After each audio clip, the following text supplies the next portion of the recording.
এক রাস্তায় bike ride করলে ওই বললে স্যার যায়, ব্যাক চেসিস বুঝ যায়, আরও বিভিন্ন ধরনের সমস্যা হয়। আরেক রাস্তায় গেলে বাইকে জং ধরে, বাইক নোংরা হয়, ওয়াশ করা যায় না ঘন ঘন।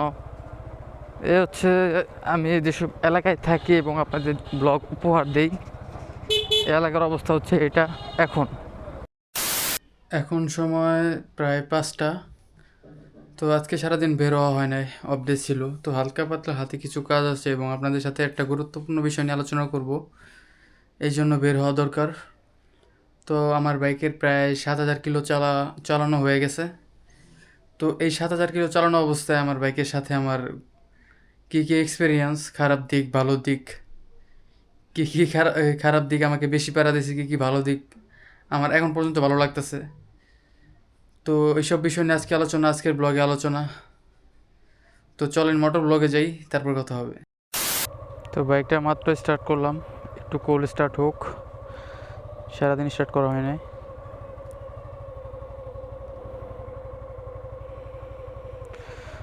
তো চলেন যাওয়া যাক।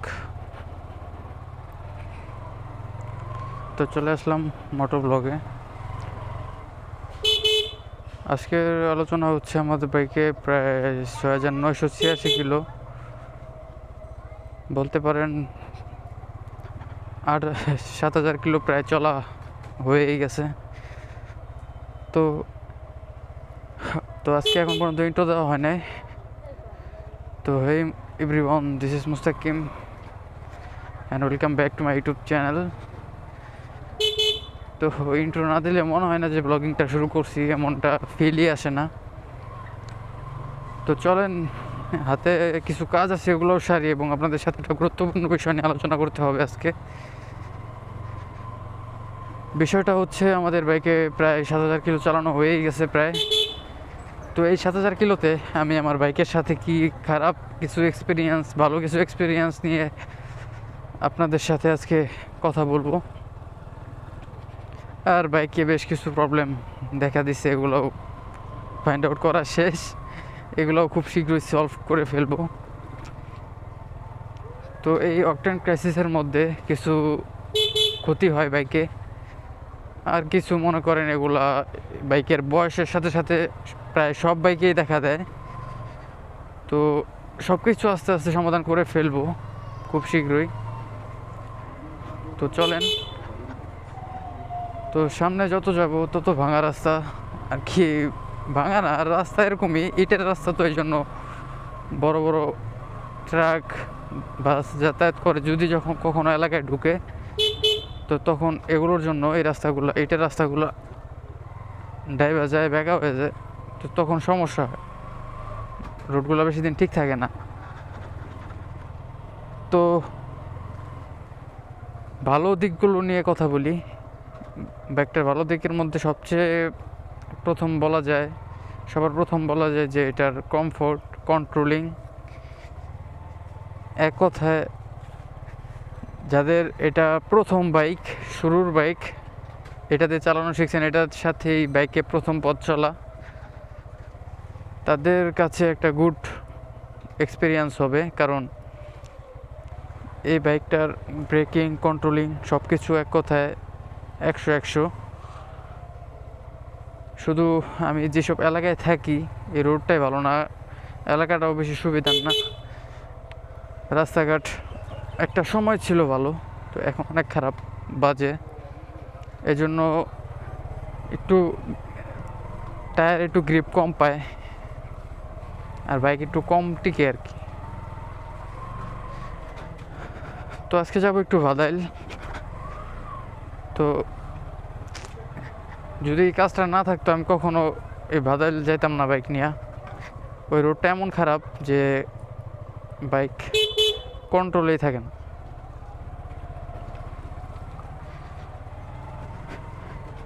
জিক্সারের ব্রেকিং, কর্নারিং, কমফোর্ট, এগুলো যারা জিক্সার চালায় তাদের মুখ থেকে শুনবেন,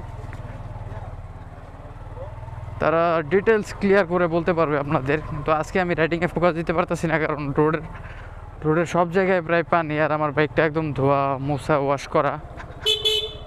তো বাইরে গেলে আমি বাসায় ঢোকার সময় আরেকবার পানি মেরে তারপরে রাখি, কারণ এই যে ভাঙা শুরু।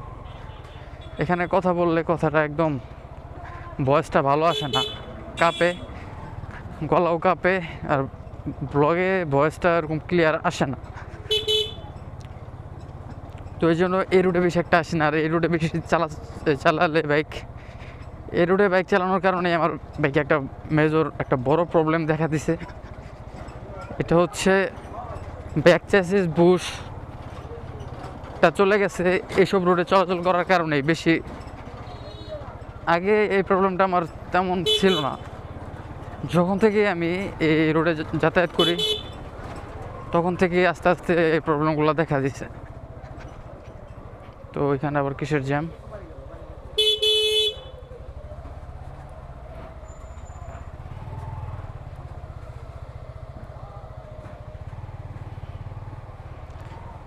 তো একটু সাইড দিলে আমি বাইরে যেতে পারতাম।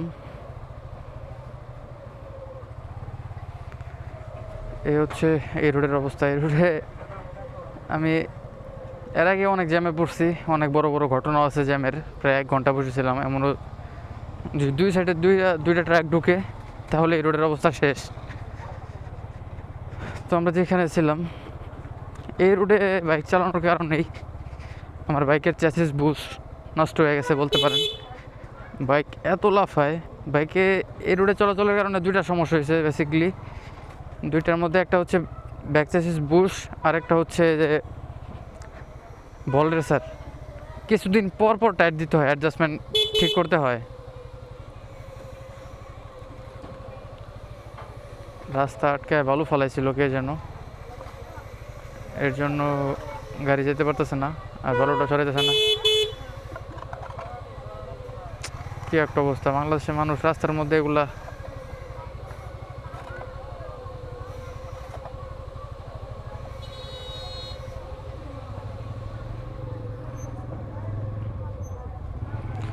তো বারবার ভুলে যাই যে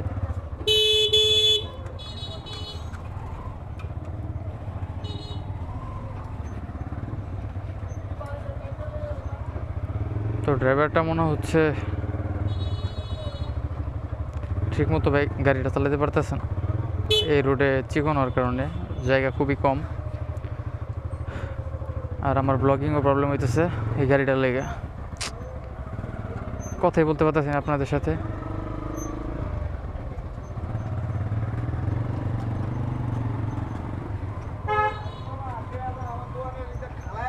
ওভারটেকিং ওর সুযোগ নেই, এত পরিমাণ অটো।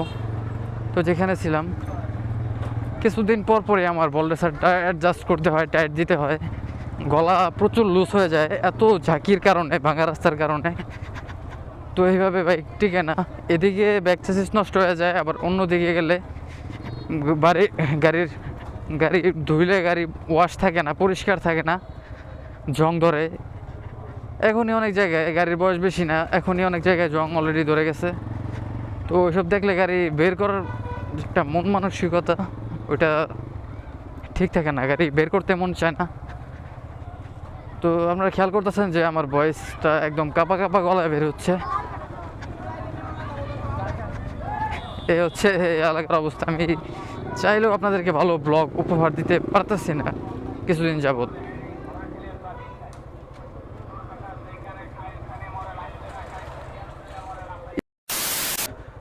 তো যে কাজে আসছিলাম কাজটা শেষ।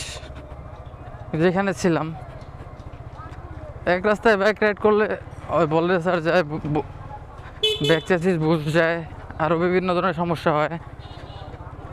আরেক রাস্তায় গেলে বাইকে জং ধরে, বাইক নোংরা হয়, ওয়াশ করা যায় না ঘন ঘন। এ হচ্ছে আমি যেসব এলাকায় থাকি এবং আপনাদের ব্লগ উপহার দেই, এই এলাকার অবস্থা হচ্ছে এটা এখন। জানি না সামনে কতদিন এরকম থাকবে, এভাবে রাইড করতে হবে। এই জন্য আমাদের এদিকে বাইক বেশি দিন টিকে না কারোরই। সব গ্যারেজে দেখবেন যে এই বাইকের সেম প্রবলেম, হয়তো বলরেসা চেঞ্জ করতেছে, নয়তো ব্যাক চ্যাসিস বুশ এগুলা গেছে। আর বাইকের জং তো প্রত্যেকটা বাইকে জং, কালার নষ্ট, এগুলা সব বাইকে দেখা যায়, এগুলা টুকিটাকি। তো এই হচ্ছে আমার 7,000 কিলো চালানো অবস্থায় আমার বাইকের সাথে আমার কিছু বাস্তব অভিজ্ঞতা আরও আছে। এর মধ্যে মাঝখানে আরও কিছু সমস্যা দেখা দিয়েছিল। বাইকের ইঞ্জিনে হালকা একটা নয়েজ আসতেছিল, এখন ওটা নেই বললেই চলে, সমাধান হয়ে গেছে। বাইকটা এক হাতে চালাই, এই জন্যই তেমন এখন পর্যন্ত বড় কোনো সমস্যা আসে নাই। আপনারা দেখতেই পারতেছেন যে বাইকটা কী পরিমাণ কাঁপতেছে, আর আমার ভয়েস শুনে বুঝতেই পারতেছেন যে হয়তো জ্যাকিনিটা ওরকমভাবে হাতে আমার ফিল হতেছে না, কিন্তু বুকে, কারণ এই সামনের সাসপেনশনটা খুব ভালো, হাতে কোনো ঝাঁকি ফিল করায় না, সব ওই অ্যাবজর্ব করে। মনসবটা একটু হার্ড, এখন ওরকমভাবে ফ্রি হয় না, এই জন্য শরীরে মাজায় এবং শরীরে বুকে একটা ভালো টের পাওয়া যায় ঝাঁকি।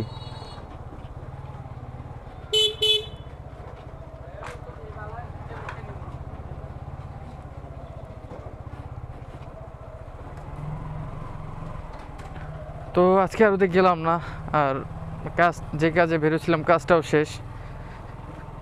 আর আপনাদের সাথে যেটা নিয়ে টপিক নিয়ে আলোচনা করবো, এই আলোচনার তো রোডই না, একটা ফাঁকা রোড থাকলে গল্প করতে করতে আপনাদের সাথে বাইকটা রাইড করা যায়। দেখতেই পারতেছেন রোডে প্রত্যেকটা রোড খারাপ, বাইক চালানো আমাদের জন্য কতটা রিস্কি আমরা যারা এসব রোডে বাইক চালাই। তো বাসা থেকে বের হলে একটু ভালো রাস্তা পাওয়া যায়,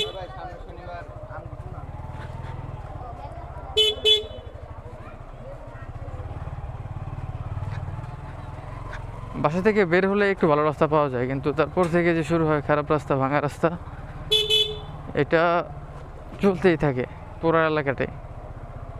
কিছু কিছু রাস্তা ভালো হয়, আবার সাথে সাথে আবার অন্য অন্য রাস্তা খারাপ হয়ে যায়।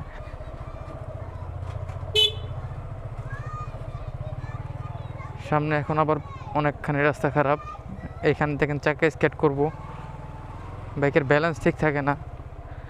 বাইকটা একটা ধোয়া বাইক নিয়ে বেরোছিলাম, বাইকটার অবস্থা শেষ।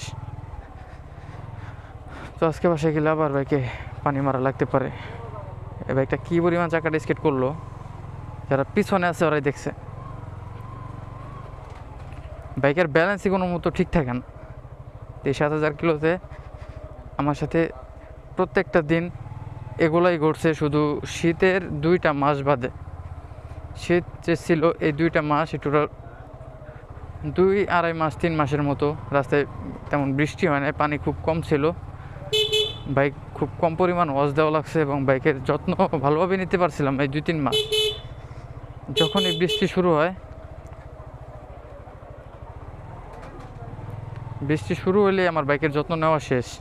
তো তখন আর বাইকের যত্ন নেওয়া ওইরকমভাবে হয় না, নিতে চাইলেও নেওয়া যায় না। যে এখন যেরকমটা চলতেছে, প্রতিদিন ব্লগিং করতে বের হইতাম আর বাইক নোংরা করতাম, আর বাসায় যাওয়ার পরে আমি ওয়াশ করতাম অথবা ওয়াশ সেন্টার থেকে ওয়াশ করাইতাম। কিন্তু এখন এমন একটা পর্যায়ে আছে যে ওয়াশ করতে চাইলেও, নিজে ওয়াশ করতে চাইলেও অনেক সময় করা হয় না, কারণ অফিস করে আসি, শরীর থাকে ক্লান্ত, ওই অবস্থায় মনে চায় না যে সার্ভিস সেন্টারে কিছুটা সময় দিয়ে ওয়াশ করায় নিয়ে যাই। আর নিজে বাসায় এসে যে ওয়াশ করবো এই শক্তিটাই, সাহসটাই পাই না। তো এই হচ্ছে অবস্থা, এরকমভাবে চলতেছে জীবন। প্রত্যেকটা রোডে রোডে রাস্তা খারাপ, দেখতেই পারতেছেন যে এখানেও পুরা রোড ভালো, এদিকে বৃষ্টির পানি খুব কম পরিমাণ জমে। আগে এলাকায় থাকতাম,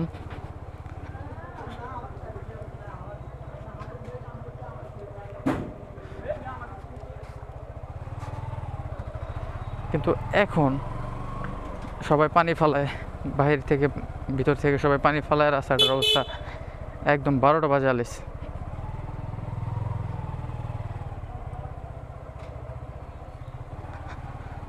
তো এদিকে আসলাম আমার ফ্রেন্ডের বাসায়, তো ওদের সাথে একটু আড্ডা দিই, আজকে অফ ডে। ওদের সাথে এমনি আড্ডা দেওয়া হয় না, মাঝে মধ্যে আড্ডা দিতে আসি এখানে ফ্রেন্ডদের সাথে, সবাই এখানেই আড্ডা দেয় ওরা। তো যাই, ওদের সাথে কিছুক্ষণ আড্ডা দিই।